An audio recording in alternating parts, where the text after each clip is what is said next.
Greetings, ladies and gents, and welcome to today's edition of Tales from Outer Space, where I take stories from across the internet and read them for your entertainment. This particular story is called Humans Are Not Food, written by Ceramic Boy. Attention all of the Arkrod. Please pay attention to this very important message. A shy's ears perked up at this. It was rather rare for the government to ever use the PA speakers. She heard the other workers quiet as the announcer's words bounced and echoed throughout the metallic tunnels of the Bowery. Carefully, she set down the mountain of delicious-smelling packages that she had been carrying. Do not, I repeat, do not consume human dead. Human dead are not to be cleaned, recycled, or even touched in any way, except for by other humans. How curious, Aisha mused to herself as she thoughtlessly picked some bits of dirt from under her claws. They must require special preparation. If you decide to ignore this broadcast, the nation of Bryce cannot be held responsible for the actions taken against you by living humans. What could that mean? She thought once more. Are they really so territorial? They seem so charitable, though. Not to mention the fact that their home world is already brimming with food. If any citizen should encounter a human cadaver, its presence must be immediately reported to the nearest local authorities. Thank you. Perhaps they become toxic when they expire, and their living fellows get a tad overzealous in their attempts to protect others. Yes, that would make the most sense, Aisha concluded before picking up her load and continuing her laborious walk. Humans were a newer addition to the Planetary Union, having only joined a month ago. They hadn't had the time to truly disperse amongst the member worlds like the other species. Aisha and those around her didn't even know what one looked like. Not yet, anyway. Despite that, everyone at the very least knew of humanity. When a minor civilization joins a union practically characterized by hunger and immediately triples their food production, people talk. There were plenty of theories, conspiratorial and otherwise, about how the humans managed to accrue such a stockpile of foodstuffs. The leading theory among the more intelligent of the folks Aisha knew was that they inhabited a particularly large world with a high landmass to ocean ratio.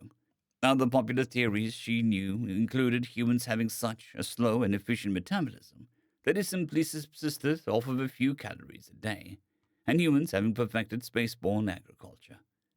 The predominant theory amongst the dissatisfied denizens of the Bowery was that food shortages were really caused by the government stockpiling food, and that the humans had found enough dirt to secure a large chunk of that stockpile. Whatever the case, it was far above everyone's pay grade, and the population control programs meant that very few actually starved to death anymore. It just felt like you would more often than not. Aisha flexed her arm muscles as she ruminated on her thoughts, repeatedly shifting the weight of the empty boxes with relative ease. She certainly felt stronger now that she was actually getting her fill. Growing up, her meals were always small and supplemented with random mosses and molds that she could find growing on the walls of the inside of her family's housing unit. The systemic capture of icy comets had always allowed most folks easy access to water, even on worlds where it was so scarce that the wider Union could hardly believe sapient creatures existed. Most folks used their spare water rations to attempt to grow small algae farms for additional sustenance. Such attempts were officially banned by a Planetary Union. Too many people had gotten sick from growing the wrong kind of algae. Nobody actually ever bothered to check for illegal growth, though, so most folks just risked it. When they eventually died, the Union officials would look at their green water tanks and say, "These greedy slugs tried to make more food on their own and poisoned themselves." Nisa shook her head as she finally started to get close to the warehouse she was delivering these boxes to. No point dwelling on those kinds of thoughts. As she got close, her ears perked up again. There was a loud vibrating sound coming from the corner that she was supposed to turn at. It ramped and fell in pitch from volume in slow, regular mechanical patterns. As it died down for the fifth or sixth time, Aisha caught the sound of someone yelling alongside a general commotion. She began picking up speed. Her boxes began thumping and thudding, her careful stroll turning into a mad dash. As she rounded the corner, Aisha heard her boss's voice ring out clearly. "Whiskey Niner, this is Warehouse Charlie. Light with beacons. Gondor calls for aid." She slammed her way through the doorway and threw her boxes on the container return pallet. The klaxon sounded again, even louder. Several angry faces turned towards her, following her noisy entry. Starved, sallow faces gazed longingly at her. Even under her matted reddish-orange fur and humanitarian aid worker's uniform, It was obvious that she had been perhaps a little overfed recently. Her fur had grown less patchy and more vibrant. Her spindly, bony limbs had hidden themselves beneath a respectable layer of muscle and fluff. Hardly a good look when appearing before this low-grade street gang. Behind the gang members, standing in the loading bay, was their leader standing on one of the depot's raised platforms for easier offloading of trucks. Like his lackeys, the man was clothed in ratty, ragged skins, crudely tanned and stitched in the darkest depths of the Bowery, after their former owners were cleaned prematurely. Brighter than his subordinates, the man's natural fur coat bursts with artificial color. Vibrant greens and purples stain his fur where it pokes out from his crude clothing, vaguely matching his underlings' more dingy and denim tones. He clutches a shiv made from a busted pipe, lodged within the temple of the man Aisha had started calling boss less than a few weeks ago. "Arbish, that overfed bitch!" a gang boss yelled, and his cronies eagerly complied. 3 scrawny men began to try and pile on top of Aisha. Hastily, she began trying to fight them off, but it wasn't exactly a task she was used to. Before now, she was always considered too scrawny and frail by the gangs to bother cleaning. Now, however, well, being at the bottom of the dog pile of rapid crooks pretty much well summed up the whole situation. The first man had jumped at her and impacted directly with her torso. He took her to the ground and propped himself on top of her chest, squeezing her lungs between broken ribs. She was certainly trying to fight back. She kept clawing at him, which was enough distraction to keep him from slitting her throat. Her flailing legs were a different story, unfortunately. The other 2 had slammed themselves down on her legs after the first had barreled into her, effectively pinning them. She could feel them trying to saw their way through her thick rubber boots as she desperately tried to pull her legs free. Her whines and effort grunts echoed uselessly through the empty warehouse, punctuated only by the loud blaring of those fucking Claxton. She could feel their blades slowly working their way through the flesh around her ankles, and the man on her chest had managed to slash her arms more than a few times. Her flailing only lasted a few moments before the Claxton cut out, and a noise echoed out from Aisha's former boss. "Bryce, Orcan, Warehouse Charlie. This is Strike Force Whiskey Niner. The beacons are lit. The Rohan will answer," a voice called through mild static. The noise distracted the gang members for just a moment. Then in that moment, all hell broke loose. A low roar echoed from the open door. A mixture between rapid thudding and continuous rolling of thunder sounded from outside. A gang member tried to rush over to the door and slam it shut. Too little, too late. "Hostile ID confirmed. Open fire!" With that command, both the door and the gang members were shredded into inedible pieces. Bone shards, door fragments, and organ contents likely tainted what little flesh remained on the man as he crumpled to the ground. "It's the Rad Puppies. Easy ID. Confirmed. Keep moving. Only 2 workers. Red Fox and Jolly Joseph." With trained precision, bipedal figures in full tactical gear poured through the doorway. But Aisha was fading fast. She could just barely make out what wet thump of bodies falling on top of her, and the faint calls for a medic before fading into a quiet bliss. She was dreaming of feeding all the little kiddos from around the block. She kept tearing off pieces of herself to give to them. First, some bits of her mangled paw, then her nearly severed feet. Bits of her legs followed, and she just was about to start on her thighs. She woke up. With a start, she bolted up. "Whoa there, hotshot," someone immediately called out from beside her. "Take it easy." Quickly, she took in her surroundings. Everything was cold, hard, metallic, and unfamiliar. Strangest and most disturbingly of all for Aisha, everything looked clean.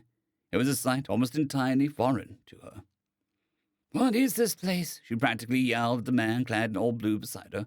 "Take it easy. We're in a hospital. You're here to get treated." "Hospital?" "It's a place for you to recover." "Okay. Who are you?" "I'm Corporal David Atterman. Can you tell me what your name is?" "Aisha." "All right, Aisha. Can you tell me how you're feeling?" A little confused." "That's understandable, given what you went through," the man replied calmly. "Could you explain to me what happened?" "Well, I suppose I can." "Whenever you're ready." "Well, I was holding some empty food crates back from one of the new distribution points. I stopped to listen to the announcement for a moment and on the way back." "I see. Anything else?" The man calmly replied, scribbling some notes on the tablet that he'd seemingly produced from nowhere. There was an attack. I don't think the boss made it." "And do you know who was behind the attack?" It looked like it was the Rad Puppies gang. All right, writing that down for confirmation. Could you tell me your boss's name and species? I just called him Boss, but I heard some folks call him Joe, or was it Joseph? And species? Never asked. And I wasn't familiar with it. I would say that it was the same as you, though. I see. I'm sorry. I don't really know too much about him. I was mostly out on deliveries all the time. That's all right. Could you tell me about the organization you work for? I believe it's called the Humanitarian Aid Corps.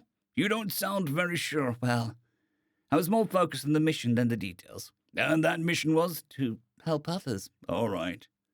May I ask you a question? Go ahead. I know I felt the Rad Puppy slash my ankle tendons. And, your question is? I'm sorry. It's just, am I going to be recycled? What? The man began stammering. No. You don't have to lie. I am ready. I'm not lying. You're already being fitted for orgs by the doctors here. I can't afford augments. Aisha practically shouted. Easy, easy, the man urged. The Corps is covering it since your injuries happened on their watch. So, I'm just going to owe the Corps my life. What do they intend to do with a broken delivery girl? They're going to fix you and send you on your way, I imagine. It's what they've done for a lot of people, Joseph included. So the boss is all right? I'm sorry, I should have, no. He's just, well, they helped him get back on his feet a long time ago. Okay. But what about this time? He was, DOA. He'll be taken home and buried in Arlington. Buried? Why? For fertilizer? For remembrance.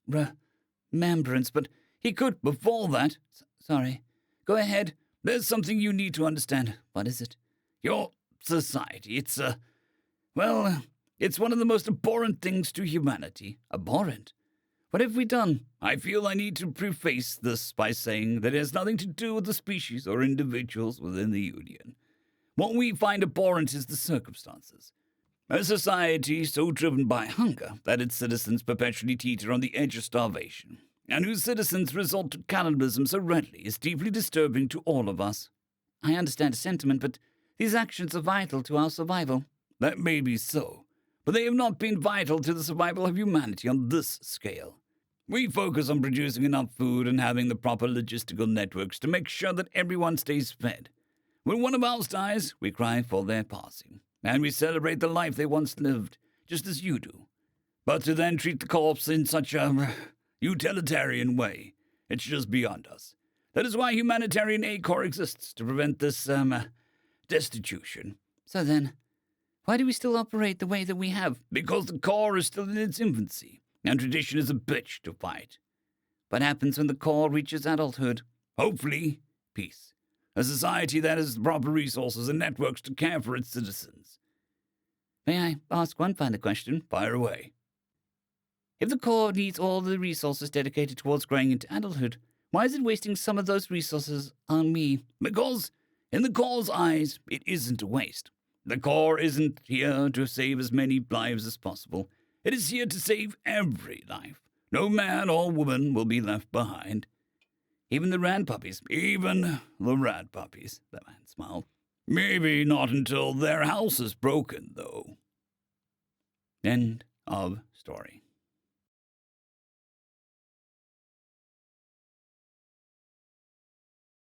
I'd greatly like to thank our Tier 5 channel members, Casper Arnholt, John Creighton, Manatharia, 050, Dragzoon WRE, and Elijah Silvercross. Thank you very much.